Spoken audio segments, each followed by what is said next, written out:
رزق کی پریشانی، پیسوں کا نہ ہونا، اخراجات پورے نہ ہونا، حالات دن بدن خراب ہونا، اتنی کوششوں کے باوجود ہمیں پیسہ نہ مل رہا ہو اور دن رات ایک ہم کر رہے ہوں، لیکن مہنگائی کے حساب سے ہماری انکم اتنی نہیں ہوتی، ہماری سیلریز اتنی نہیں ہوتی کہ ہم گھر کا خرچہ چلا سکیں، ہم گھر کے اخراجات پورے کر سکیں۔ ہم بری طرح سے فائنینشلی ڈسٹرب ہو چکے ہیں، ہم بری طرح سے ٹوٹ چکے ہیں، حالات دن بدن خراب ہوتے جا رہے ہیں، اور ایسے معاملات ہو چکے ہیں کہ سگا بھائی سگے بھائی کو نہیں پوچھ رہا، سگی بہن اپنی بہن کو نہیں پوچھ رہی،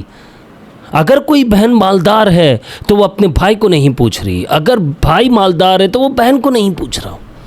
ایسے حالات میں بندہ کیا کرے؟ ایسے حالات میں وہ اپنی فیملی کو لے کر کیسے چلے؟ کیسے پریشانیوں سے باہر نکلے؟ وہ اپنی پوری ایمانداری کے ساتھ، محنت اور لگن کے ساتھ کام کر رہا ہے، وہ جتنا کام کر سکتا ہے وہ اس سے زیادہ کام کر رہا ہے، اتنی زیادہ محنت کر رہا ہے کہ باڈی بھی تھک جاتی ہے، باڈی سگنلز دینے لگ جاتی ہے کہ اب اس سے زیادہ کام کیا تو تم بیمار ہو جاؤ گے۔ گھر آتا ہے وہ تھک جاتا ہے، لیکن اس کے باوجود وہ ہمت نہیں ہارتا، دوسرے دن صبح اٹھ کر پھر سے وہ چلے جاتا ہے کہ یار اگر میں بیمار ہو گیا، اگر میں نے ایک دن بھی چھٹی کر لی تو میں اکیلا نہیں ہوں، میرے ساتھ میری فیملی، میرے بیوی بچے، میرے بوڑھے ماں باپ، یہ سب روڈ پر آ جائیں گے اور یہ سب تباہ و برباد ہو جائیں گے، میں اکیلا تباہ نہیں ہوں گا۔ تو یہ جو مرد ہوتا ہے یہ اکیلا گھر کی ذمہ داری لے کر چلتا ہے اور فائنینشلی کرائسس سے باہر نہیں آ پاتا،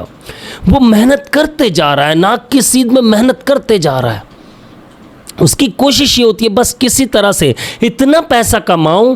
کہ یار میں اپنی فیملی کو خوش رکھ سکوں، تو وہ اپنی عید بھی بھول جاتا ہے، اپنے تہوار بھول جاتا ہے، اپنے دوستوں کو بھول جاتا ہے، اپنی لائف کو انجوائے کرنا چھوڑ دیتا ہے۔ وہ جب ذمہ دار انسان بنتا ہے تو اس سے یہ معلوم ہی نہیں ہوتا کہ ایک انٹرٹینمنٹ کیا ہوتا ہے، لائف کو کیسے انجوائے کرتے ہیں، کیسے خوش رہتے ہیں، بس وہ پیسہ کمانے کی لگن میں لگ جاتا ہے،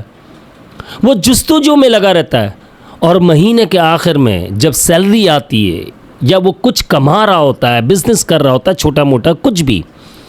تو اس کی آنکھوں میں آنسو آ جاتے ہیں کہ سارے پیسے خرچ ہونے کے باوجود 3-4 چیزوں کے تو ابھی بھی پیسے دینے ہیں، پھر وہ اگلے مہینے کے وعدے پر کسی سے ادھار لیتا ہے لیکن وہ ادھار نہیں اتار پاتا۔ ایسے لوگوں کے لیے جو محنتی لوگ ہیں، میں یہ نہیں کہوں گا جو گھر میں بیٹھے ہوئے، جو محنتی لوگ ہیں، جو پوری طرح سے اپنی ایمانداری کے ساتھ محنت کر رہے ہیں، کوشش کر رہے ہیں، لگاتار کوشش میں لگے ہوئے ہیں کہ یار میں کسی طرح سے کچھ بن جاؤں، کم سے کم اگر سیونگ نہ ہو تو کم سے کم میرا پورا مہینہ سکون سے چلا جائے، رزق کی برسات ہو جائے، وسیع اور کشادہ رزق ملنا شروع ہو جائے، غیبی طریقے سے مدد ہونے لگ جائے، تو ان سب بھائیوں کے لیے، ان سب بہنوں کے لیے یہ بہت ہی مجرب اور پاورفل آپ کو دعا بتانے جا رہا ہوں۔ یہ ایک آیت بھی ہے، آپ اس کو یاد کر لیجئے گا، انشاءاللہ آپ دیکھ لیجئے گا کہ کیسے آپ کی زندگی میں کچھ ہی دنوں میں برکت آنا شروع ہو جاتی ہے، آپ کے رزق میں کس طرح برکت آنا شروع ہو جاتی ہے، آپ کے پیسوں میں کس طرح برکت آنا شروع ہو جاتی ہے، آپ کس طرح مسائل سے باہر نکلنے لگ جائیں گے۔ بہت ہی پاورفل اور مجرب میں آپ کو یہ دعا بتانے جا رہا ہوں، یہ آیات جو ہیں ان کا آپ نے اس طرح سے اہتمام کرنا ہے کہ آپ نے صبح میں 11 مرتبہ پڑھنا ہے اور شام میں مغرب کی نماز کے بعد بھی 11 مرتبہ پڑھ کر اللہ تعالیٰ سے خوب اپنے رزق کے لیے دعا مانگنی ہے۔ دعا نوٹ فرما لیجیے گا، میں کوشش کروں گا کہ اپنے ایڈیٹر سے بھی کہوں گا کہ یار اس آیت کو، اس دعا کو آپ اسکرین پر ضرور شیئر کر دیجیے گا۔ بسم اللہ الرحمن الرحیم اللہم ربنا انزل علینا مائدۃ من السماء تکون لنا عیدا لأولنا وآخرنا وآیۃ منک وارزقنا وانت خیر الرازقین۔ یہ آپ لوگوں نے صبح شام 11 مرتبہ پڑھنا ہے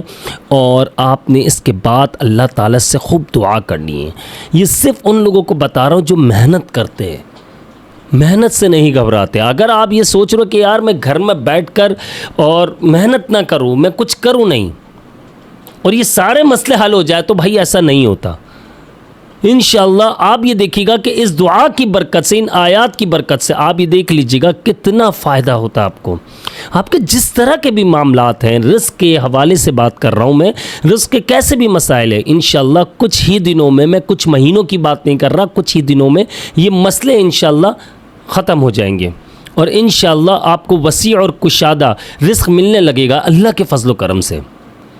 تو اس دعا کا ضرور اہتمام کیجیے گا اور اس ویڈیو کو لازمی شیئر کر دیجیے گا۔ اور ایک بات اور کہنا چاہتا ہوں میں آپ لوگوں سے، اگر آپ لوگ تجوید کے ساتھ قرآن مجید پڑھنا چاہتے ہیں، اگر آپ قرآن مجید پڑھ سکتے ہیں لیکن آپ کو پتہ یار تجوید صحیح نہیں ہے،